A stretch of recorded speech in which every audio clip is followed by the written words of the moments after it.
খুনিদের হত্যার দাবিতে আজকের এই মানববন্ধন কর্মসূচিতে এ পর্যায়ে বক্তব্য রাখার জন্য অনুরোধ করছি মোহাম্মদ মারুফ হোসেন অপূর্বকে বক্তব্য রাখার জন্য অনুরোধ করছি।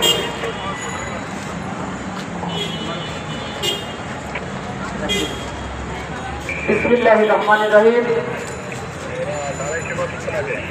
বরগুনা 9 এবং 11 ব্যাচের উদ্যোগে আজকে বরগুনাস্থ ছাত্র সমাজ ও যুব সমাজের নেতৃত্বে আজকে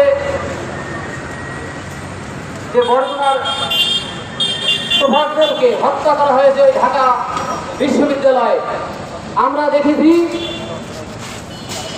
সেদিনকে আমরা দেখেছি একজন অ্যাবনর্মাল সুভাষদেরকে কিভাবে হত্যা করা হয়েছে। আমরা প্রথমত দেখেছি তাকে পিটিয়ে হলের ভিতরে নেওয়া হয়েছে, তারপর তাকে ভাত খাওয়ার পরে তাকে আবারও পিটিয়েছে। আমরা বলতে চাই,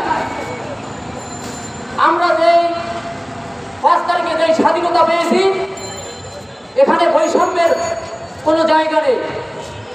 আমরা ঢাকা ইউনিভার্সিটিকে সাধারণ ছাত্র জনতা যেখানে সর্বোচ্চ বিদ্যাপীঠকে বলা হয়, সেখানে আমরা দেখেছি ঢাকা ইউনিভার্সিটির ছাত্ররাই কিভাবে একটা মানুষকে পিটিয়ে হত্যা করেছে। আমরা এর তীব্র নিন্দা জানাই এবং এই খুনিদেরকে অতি দ্রুত এই সরকারকে ব্যবস্থা নিতে হবে। শুধু ব্যবস্থা নিলে হবে না, আমরা দেখেছি বুয়েটের আবরাম হত্যা কিভাবে হয়েছিল, আমরা তার পুনরাবৃত্তি সেই ঢাকা বিশ্ববিদ্যালয়ে দেখেছি। আমরা সংস্কার চাই, আমরা রাষ্ট্রের সংস্কার চাই, কিন্তু আমাদের কি নৈতিকতার কি সংস্কার